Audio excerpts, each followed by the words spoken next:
Good morning, class. It's Friday. Can you believe it? This week has gone by so quickly. It's been a fun week for me teaching you through the computer, and I hope you've had a lot of fun too. Today is Friday, January the 8th. So we've completed our first week back to school in the new year. And what's the new year? 2021. That's right. Let's look at our calendar. Our new month is January. Our new year is 2021. And our new day is Friday, the 8th of January. Let's put it all together. Friday. And where's my Friday card? I know I have it here somewhere. There it is. Friday. And January is in the month pocket. 2021 is in the year pocket. I'm going to put Friday in the today pocket.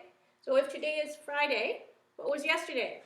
If you said Thursday, you're correct. And what will tomorrow be? If you guessed Saturday, you're spot on. And that will be the weekend. And what new season did we start on the holidays? Winter. And there's still lots of snow out there for you to play in.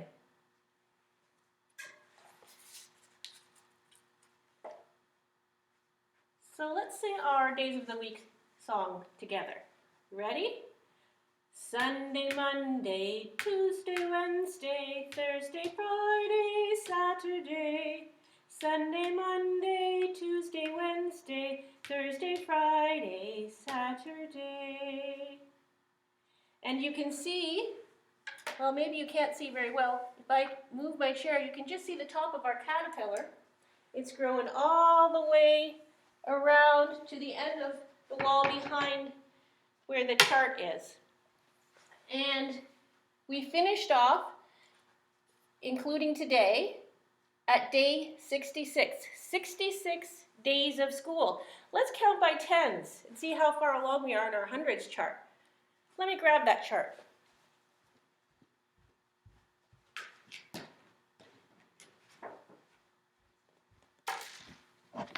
Here it is. So we've gotten this week to day 66. So Mrs. Pedler needs to circle 62, 63, 64, 65, and 66. I'll do that now.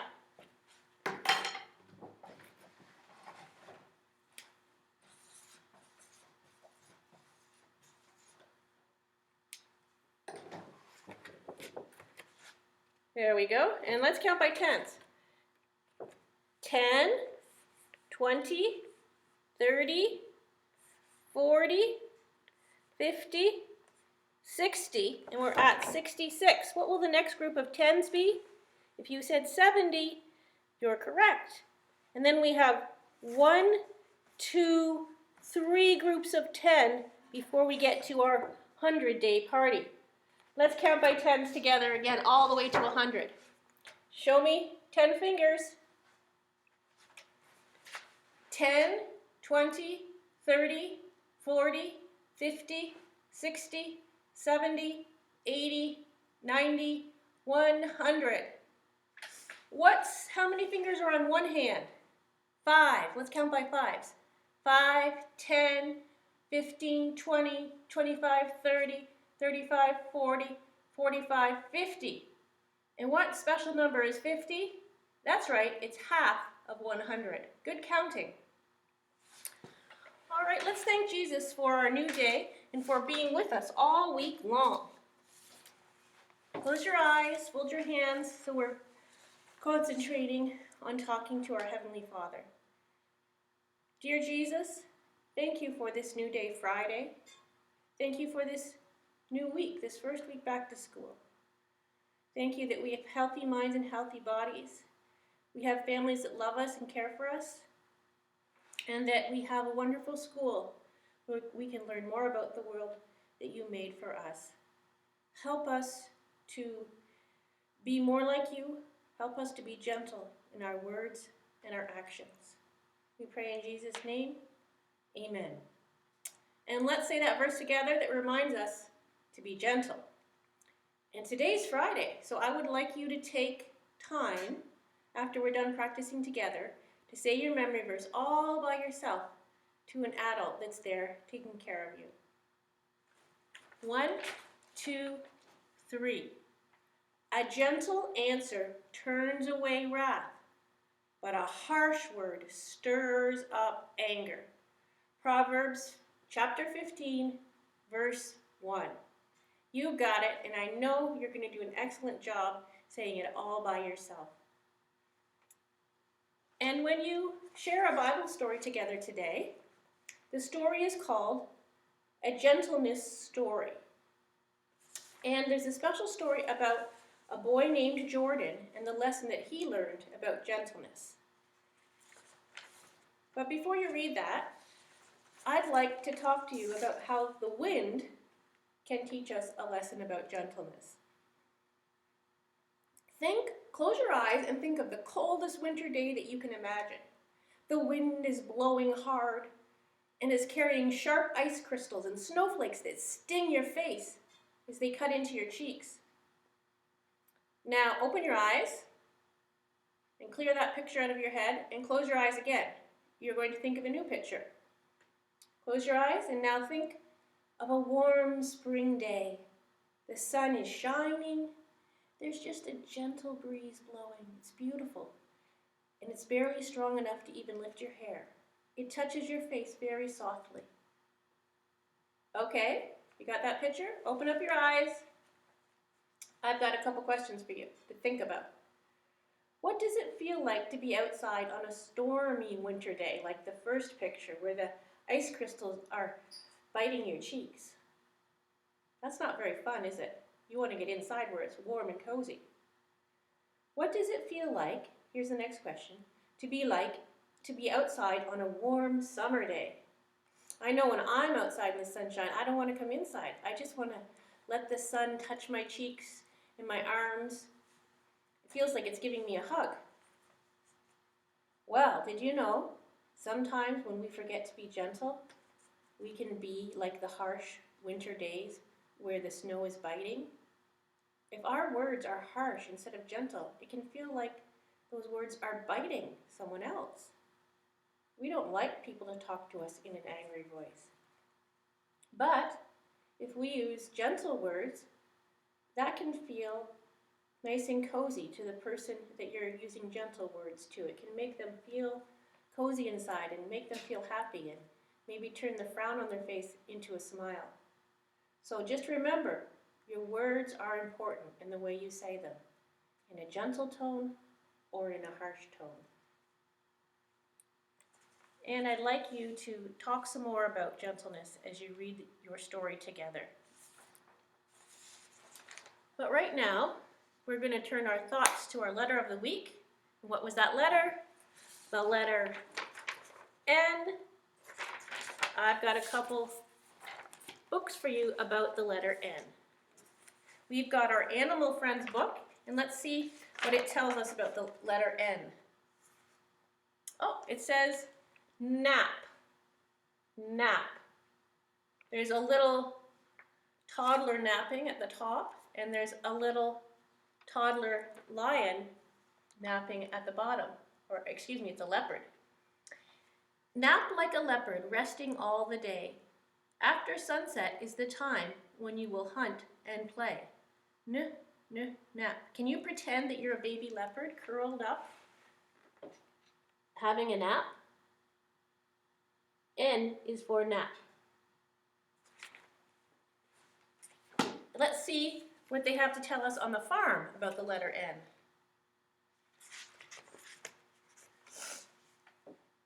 On each page we talk about a different animal that you might find on a farm somewhere, not just in the barn. And this word is the word nest. Nests are built by birds. Lots of birds are on farms, in barns and outside barns. Birds lay their eggs in nests. This is a coot bird's nest. So there's the nest, and there's the coot birds. They're about to jump into their cozy nest.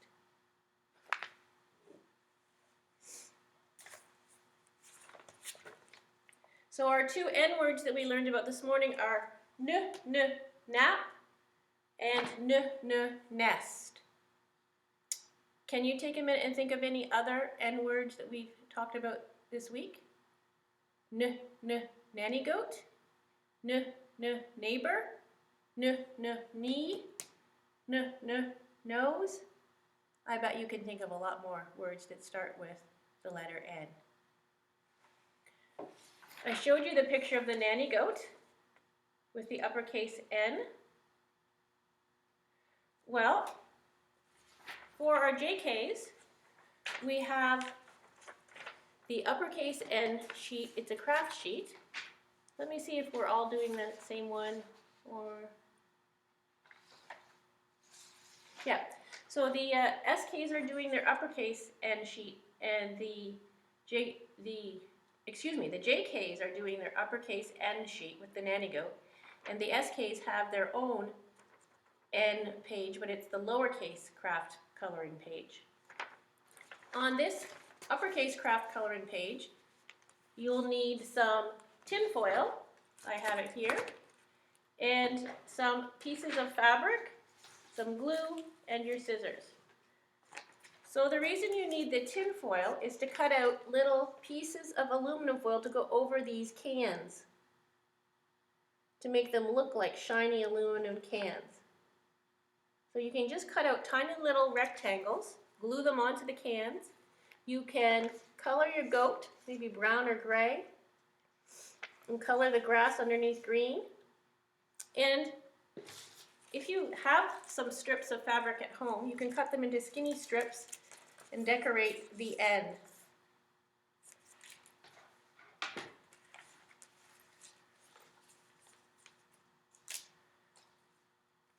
I've got some pieces of ribbon here, some pink and some green, but you could pick whatever you want. And if you don't have fabric at home, that's okay. You could just color the N in a beautiful pattern with your best coloring. Hopefully Mom has some aluminum foil in the cupboard that you could cut to put onto your tin cans. So here I'm going to show you what it would look like if I put my pink and green fabric on my letter N.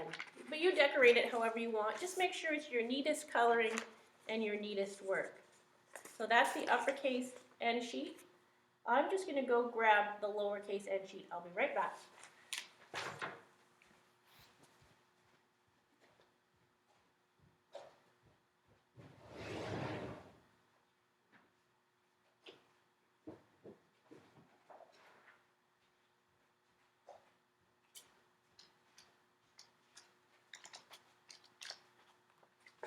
And here we have it. Again, it's a picture of a bird's nest. So there it is. I want to see your very neatest coloring, and the instructions are on the back for the craft page. To make some eggs to put in the bird's nest, you can cut out 3 little ovals. On the uppercase N sheet for the SKs, we were cutting out rectangles of aluminum foil. On the JK craft page, we're cutting out ovals to make eggs to put into the nest. So if you had some blue paper, or you could color your ovals blue, then you can make eggs to go in the nest. Color the tree trunk brown and the branches with the leaves on them green. You can color the bird whatever color you want, and the N, whatever color you want, the lowercase n, but make sure you do your neatest work, please. I know you will. Maybe you could put it on your refrigerator when you're done.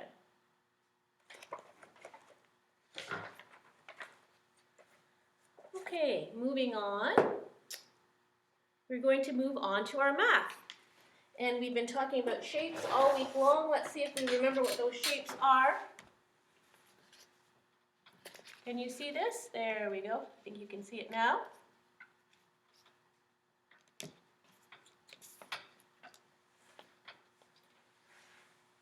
Here's my handy dandy pointer. And what's the first shape I'm pointing to you? It has 3 sides and 3 points on it. If you said triangle, you're right. Remember the word tri, T-R-I, like in tricycle, means 3. 3 wheels, 3 sides, 3 points. And this blue shape right here with 4 sides that are the same length, we know that's a square. What's this one? Goes round and round, never stops. A circle. It doesn't have any points, does it? Or any sides. The diamond, or what's the other name for a diamond? A rhombus? Yes? And the rhombus could be twisted this way too, and it would look more like an eraser. A star. What's the shape that looks like an egg? An oval. And what's the shape that's kind of like a square, but it doesn't have 4 sides that are the same length? It has 2 long sides and 2 short sides. That's right, it's a rectangle. And what's the shape that looks like a stop sign? That has 8 sides to it. What's our clue? I'm going to say the word octopus, because how many legs does an octopus have? 8. And an octagon has 8 sides. 1, 2, 3, 4, 5, 6, 7, 8. So there's our shape review. And I know all week long you've been looking out your window, in your house, outside, in the car, and noticing lots of things in the world that have these different shapes. To help you practice learning about your shapes, there are 2 sheets in your package that I'd like you to work on. The first one is easy peasy. It says cross out the shape that does not belong. So for instance, let me bring the chart back over. I'll draw some shapes on here and see if you can tell me which ones do not belong.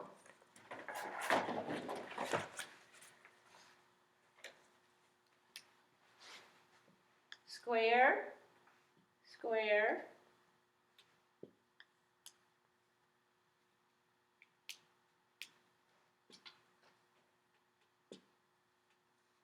so in this row, let's say the shapes together. Square, square, square, circle, square. Which one does not belong? That's right, we're going to cross out the circle.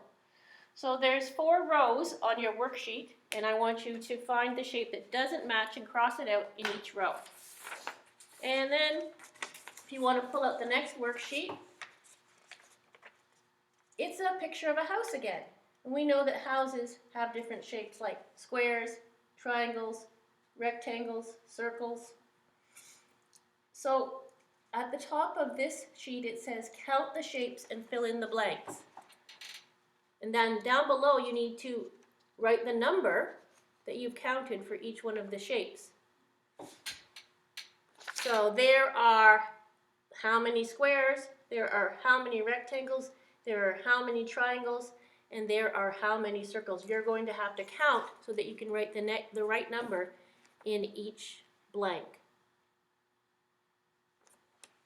I know you can do that. And I hope you've been having fun with the Fun Ideas shape sheet this week. We did the shape hunt. We did the What Am I game, where you're guessing what shape someone is describing. We did the sponge prints, where we cut out shape out of sponges and dip them in paint to make those sponge shapes on our pages. And today, we're going to do the creative cookie activity. Now, Mrs. Peller doesn't have cookie dough here, but I'm going to use Play-Doh instead. So I've rolled out some Play-Doh with our Play-Doh roller. I've got some pink Play-Doh here, and I've got a knife. I'm going to cut a shape out of the Play-Doh. And if you have Play-Doh at home, you can do this, or if you want to do it with cookie dough. And when you come back to school, I want to see you making lots of different shapes with the Play-Doh, and bring me some shaped Play-Doh cookies. So what shape have I just made the Play-Doh into?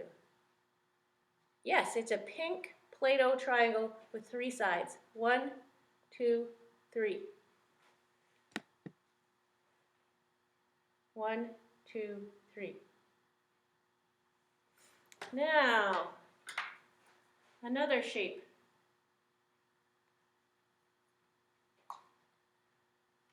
This one doesn't have any sides, so what would it be? It doesn't have any points.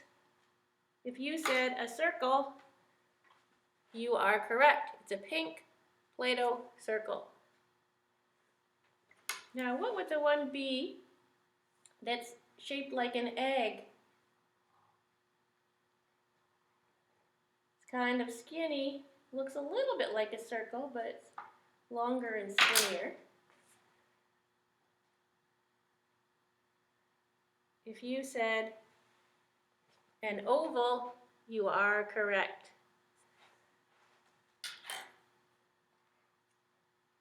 Which shape haven't I said so far? What do you think I'm going to bring up next? It's a square. Let's count the sides.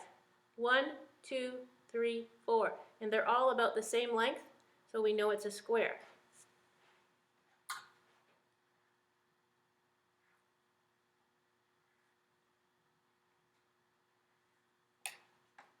And this one's kind of like a square, but the sides are not all the same length, so it's a rectangle. Yes, 1, 2 short sides, 1, 2 long sides. Well, I want you to have fun with that at your house. Hopefully you have some Play-Doh, or you can make some dough to make some shapes with. I'm going to leave the rest of the shapes for you to have fun with. And we've been doing a lot of work, so I think it's time to have a stretch break. Stand up, kneel down, raise your hands up, hands out, do some circles, and a deep breath in, and let it out slowly, in and out. Open them, shut them. Open them, shut them. Give a little clap. Open them, shut them. Open them, shut them. Fold them in your lap. Are you ready to have a nice, quiet story time? Relax, find a comfy place, and let's enjoy our story time together.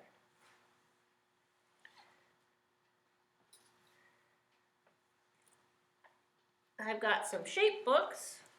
And then I've got a train book. This shape book is kind of like a poem. It's called The Train Ride.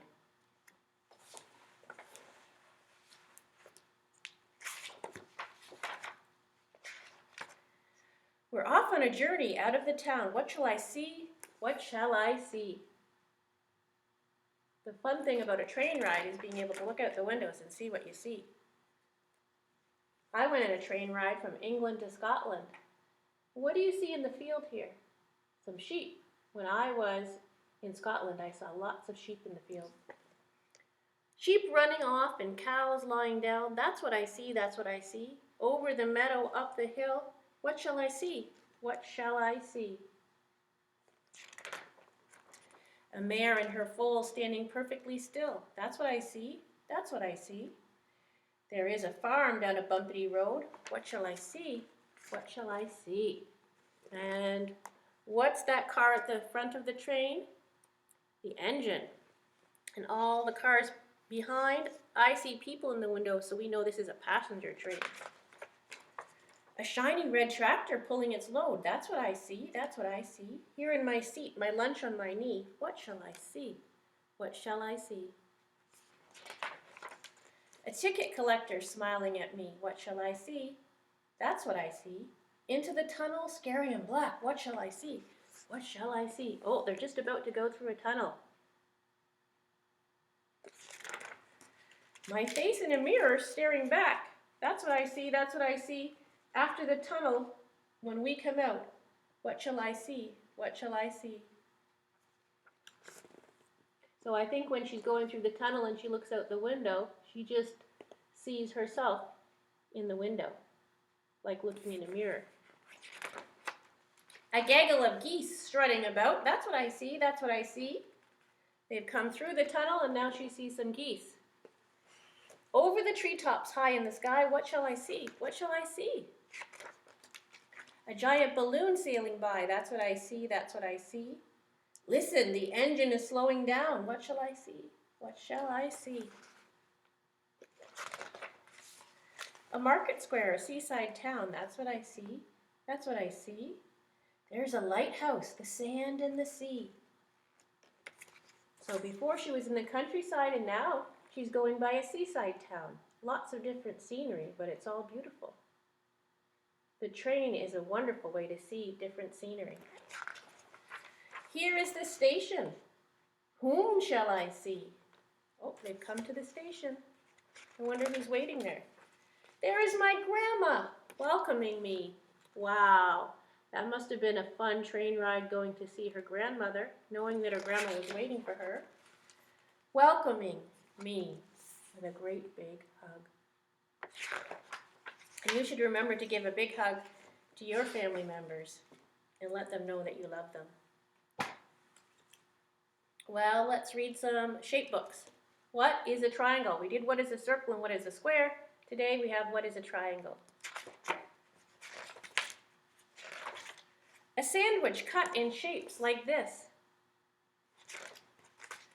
An ice cream cone, the point of a star. So there's the cone in the shape of a triangle. A star has triangles at the ends or at the points. A birthday hat is in the shape of a triangle. 2 pieces of pie, sliced nice and fat. So the pieces of pie are shapes like triangles. A kitty cat's ears. Oh, pointy ears that look like triangles. Can you see those kitty ears? The roof on a house. A piece of cheese. A triangle, a turnover. So this is a musical instrument actually called a triangle. It's made out of metal and there's a metal stick and it makes a clanging sound when you hit it. And there is a turnover. It's a dessert with yummy apple inside. A block and a tree. A boat with a sail on the big blue sea. You can see the sail is in the shape of a triangle. A part of a kite.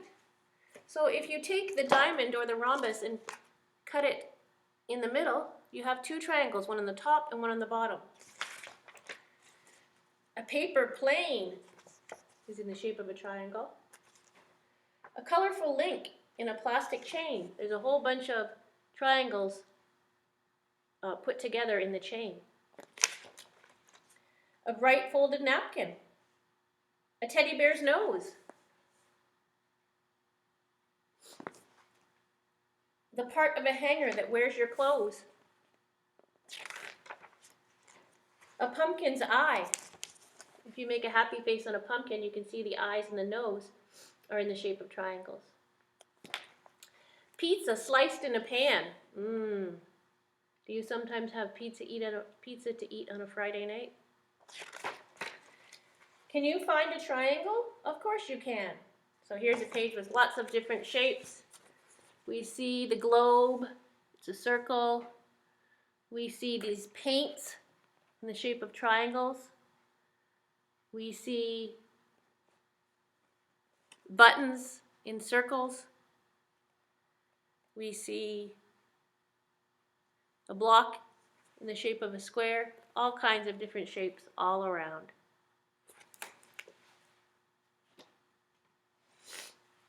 This book is called Shapes That Roll.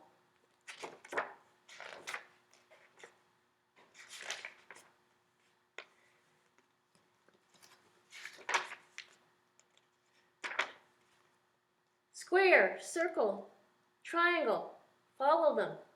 Follow them here, follow them there. Follow them high, follow them low, up and down to the places they'll go. They'll show you shapes that slant, stack, and roll. Shapes that are half, shapes that are whole, shapes that are round, shapes with 8 sides. Let these 3 different shapes be your expert shape guides. So the triangle, the circle, and square are going to be our expert shape guides. Shapes that roll. So we know the circle could roll. Shapes that can't roll. The square can't roll. Shapes with sides that angle and slant. The triangle has sides that angle and slant. Their sides don't come straight up. They slant. Some shapes stack. Oh, you make wonderful towers in our classroom with blocks that stack. And some shapes don't. Watch out! Eggs and balls are shapes that won't stack. What would happen if you tried to make a tower out of eggs? We'd have some omelets, wouldn't we? Shapes to throw. Shapes to share. So we can throw balls, right? We can share ice cream cones. And we know on the bottom of the ice cream cone we have the triangle, and on the top we have the circle. And these balls, like the soccer ball and the basketball, are kind of like circles, but this football is kind of like an oval almost. An oval with pointy ends. Shapes that dangle in the air. So here's a mobile. Do you know what a mobile is? It's got different arms and strings, and things are hanging from the strings. Sometimes we have a solar system mobile, but this one is a shape mobile. It's got wires with strings on the end and all kinds of different shapes that hang and twirl. Shapes for stop, shapes for go. So we have signs, like the yield sign is a triangle, the stop sign is an octagon, this go sign is a circle.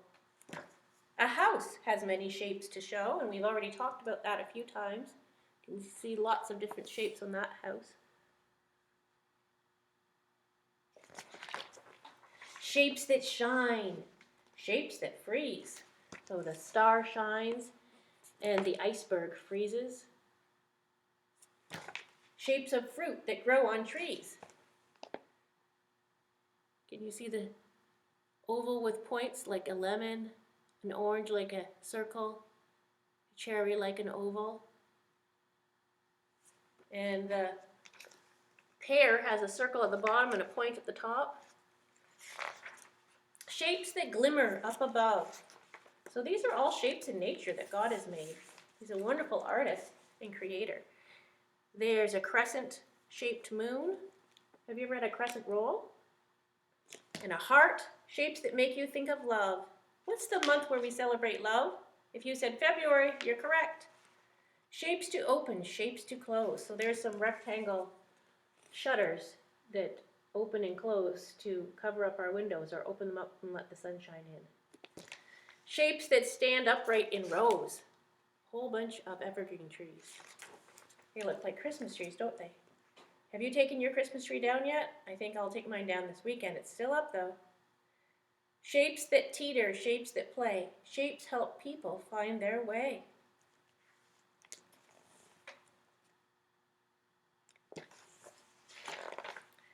A shape that's whole, a shape in pieces. So there's a whole circle that's a pizza, and if we cut it into pieces kind of like triangles, then it's not a whole anymore. Shapes with many folds and creases. So the fan is folded into a whole bunch of little triangles. Those folds are called creases. Shapes are heavy. Shapes are light. Pillow shapes are sure to fight. So here's some weights that people lift to get strong arms. They're heavy. The clouds are kind of shaped in triangles with circles on the top. They're light. And the pillows, what are they shaped like? Squares? Or a pillow fight? I don't know if that's a good idea. Spheres are round. So spheres are a circle that we could hold on to, like the globe. We can put our hands around it. Circles are flat, like a circle that is here, that's flat. We can't hold on to it. So shapes that we can hold on to, we're going to talk a little bit more about those next week at school. They're called 3D shapes. Shapes that are flat that we can't hold on to are called 2D shapes. But we'll talk more about that later. Squares lie down. So a square is flat, but a cube we can hold on to. So a square is a 2D shape, a cube is a 3D shape. We could hold it in our hands like our blocks. Now you know shapes. How cool is that?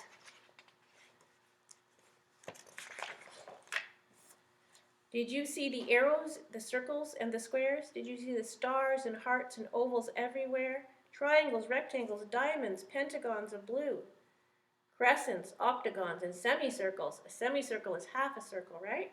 Did you see them too? Shapes of every size and kind are found inside this book. The whole wide world is made of shapes. And I just have one more story for you today. This is a train story. It's our last story for this week, and this train story is called Choo Choo. The story of the little engine who ran away. Well, we already heard about a story of a train that got loose. This train ran away. Once upon a time, there was a little engine. Her name was Choo Choo. She was a beautiful little engine, all black and shiny. Choo Choo had a whistle which went woo, woo when she came to the crossing. Choo Choo had a bell which went ding dong when she came to the station.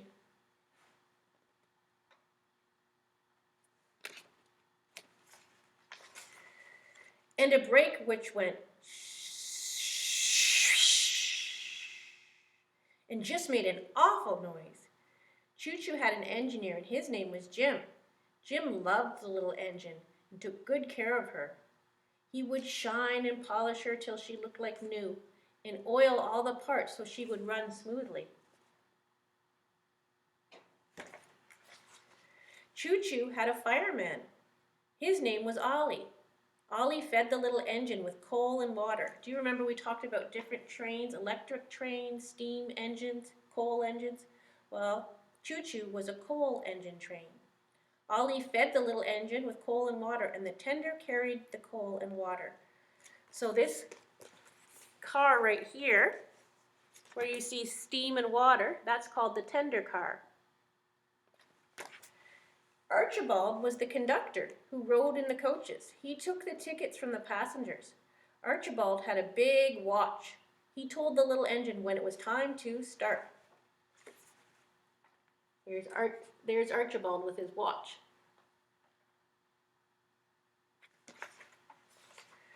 Choo Choo pulled all the coaches full of people, the baggage car full of mail and baggage, and the tender, from which the little station in the little town to the big station in the big city and back again. So that was Choo Choo's route.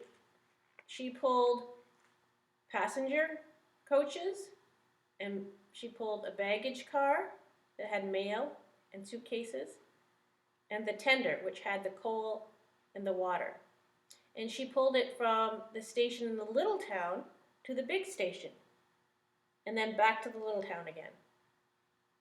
So there's the little town, and there's the big town. Back and forth, back and forth.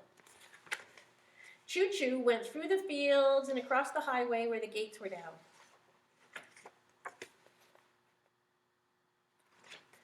Choo Choo went through the fields and across the highway. Oh, I just read that, where the gates were down. Choo Choo stopped at the little stations on the way to pick up passengers and baggage and mail to take to the big city.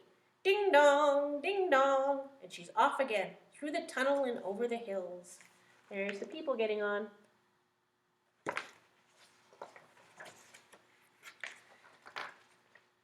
Down the hills and across the drawbridge and into the big station in the big city.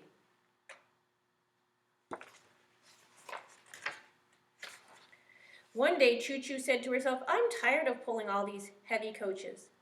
I could go much faster and easier by myself. Then all the people would stop and look at me. Just me. And they would say, what a smart little engine. What a fast little engine. What a beautiful little engine. Just watch her go by herself. So once again, this train car wants to be separate from all the other train cars. Just like the caboose who got loose. The next day, Choo-Choo was left alone on the track while Jim and Ollie and Archibald were having a cup of coffee in the restaurant. Uh-oh, I wonder what's going to happen. Now is my chance, said Choo-Choo, and off she started. Choo-Choo started off by herself. Choo-choo, choo-choo, choo-choo, choo-choo. There she goes. Choo-choo-choo, ding-dong, ding-dong, woo-woo. Stop, everyone. Look, everyone. Stop, look, and listen to me. Choo-choo raced through the fields, and she frightened all the cows and the horses and the chickens. Choo-choo frightened all the people, and some clambered up the steeple. Choo-choo, choo-choo. You can see the frightened horses and the frightened people climbing up the steeple. They weren't used to seeing one little train car all by itself. Choo-choo whizzed by the crossings. All the automobiles and trucks had to put on their brakes so quickly that they piled on top of one another. My, were they mad at Choo-choo. See all the cars piled on top of each other? Do you think that Choo-choo would be better off doing her job with all the other trains? Over the hills went the little engine, faster and faster. She couldn't stop now if she wanted to. The drawbridge was up. Choo-choo jumped and just made it. See her flying through the air, jumping from one part of the bridge to the other bridge? Yikes. So see the boat underneath? So the bridge is lifted up so the boat can fit underneath.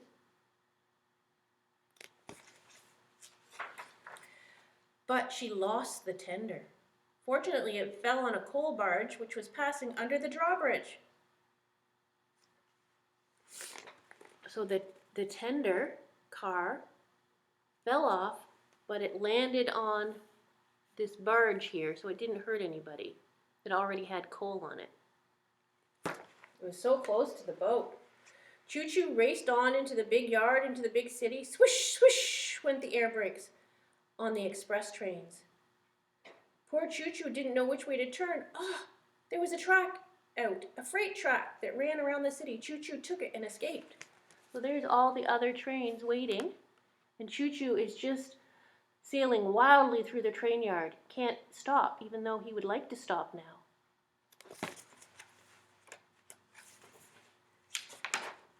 On and on went Choo-choo, out of the city, through the suburbs, and into the country. So now he's out of the city, in the country, and he can't stop still. It's getting dark.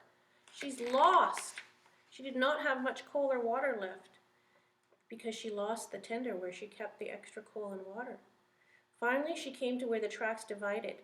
One track went one way and the other track went the other way, and she didn't know which track to take. So she took the track that went the other way. Do you think she'll find her way back to the station? It was an old, old track that hadn't been used for years. Bushes and weeds had grown between the ties. The trees had spread their branches over top of it, and it was up a hill and almost dark now, and this is how the poor, tired little engine went. Oh my goodness, she's getting into quite a mess. Now she doesn't sound so excited and loud anymore. Choo, choo, choo, choo, choo, choo, achoo. And there she sat. She'd run out of coal and steam. In the meantime, when Jim and Ollie and Archibald heard the little train go by, they ran to try and catch her. Jim called, "Stop! Stop!" But Choo-choo was too far away to hear, even if she wanted to. Here they are running after her. She can't hear them. Jim and Ollie and Archibald ran and ran until they could run no more. Just then a steamliner train came round the corner behind them. Jim took his red handkerchief and flagged it. The steamliner stopped. Jim called to the steamliner engineer, "Help me catch my runaway engine." "What about my schedule?" said the streamliner engine. "Never mind your schedule," said Jim. "I must find Choo-choo." So he climbed in, and Ollie and Archibald followed. Jim took the controls, and zoom, they were off. That's a much bigger, faster train. The streamliner. Off to find Choo-choo the engine. It was easy to see which way Choo-choo had gone. All the cows, horses, and chickens pointed with their tails or their heads. The people at the crossing cried out, "She went that way! Bring her back!" And all the people in the town said, "Hurry, hurry, and catch the little engine, the naughty runaway engine, before she does more harm." So everybody's pointing in the direction of where Choo-Choo the engine went. While waiting for the drawbridge to close, Ollie cried out, "Look, there's the tender in that coal barge." "Jim, Ollie and Archibald, you stay here and get the tender up from the barge. I'll go and find Choo-Choo." Archibald telephoned for the train derrick, and after it came, it didn't take long to get the tender back on the tracks. See there, they're lifting the tender up, back to the tracks. And Ollie's gone to find Choo-Choo. They all went on to the yard by the big station to wait for Jim to come back with Choo-Choo. At last they came to the place where the tracks divided. They didn't know which way to go. While they were deciding, an old man who used to be an engineer when he was young called out to them, "If you're looking for a runaway engine, she's right up there in that track. And she won't be far, as it's an old track which hasn't been used for well nigh 40 years. So there's the old engineer pointing them in the direction of the old tangled up track. They turned on the big headlight and went slowly up the old track. They didn't go far before they saw the little engine. Choo-Choo was so glad to be found, and she blew one toot with her whistle. There was just enough steam left for one small toot. Jim took a big chain and ran to the little engine and hooked it on. Oh, can you imagine how happy and tired Choo-Choo feels when Jim has come to rescue her? The streamliner backed down the old track, pulling Choo-Choo back to the main track, back through the big city, back into the train yard where Ollie and Archibald were waiting. They attached the tender and ran Choo-Choo into the roundhouse and looked her over to see if any damage had been done. Except for being dusty and tired, she was good as ever. Jim and Ollie and Archibald were so glad to have Choo-Choo back that they danced a jig together. They looked pretty happy. See them dancing a jig? On the way home, Choo-Choo said to Jim, "I am not going to run away anymore. I am not going to run away anymore. It is not much fun. I'm going to pull all the coaches full of people in the baggage car from the little town to the big city and back again." So do you think that Choo-Choo learned a lesson? Choo-Choo was the engine at the front of the train, and the caboose that got loose was at the end of the train, but both of them thought that they would like to get away from the rest of the train cars. But I think Choo-Choo learned that sometimes when we run away off on our own and we don't want to help anyone else or pull a load, do our part, sometimes we find out we need other people. And we need our parents, don't we? We need our teachers, our brothers and sisters. We need to all work together and to help to take care of each other. So I think Choo-Choo learned a lesson, and we can all learn a lesson from Choo-Choo as well. I hope you've had fun this week learning about shapes, learning about the letter N, learning about how we can be gentle and be encouraging to other people, and a little bit about trains as well. You've worked really hard this week. We've had fun, and I'm so proud of you. It was so good to spend time with you again. I hope you have a wonderful, relaxing weekend, and hopefully we'll see each other on Monday. Bye!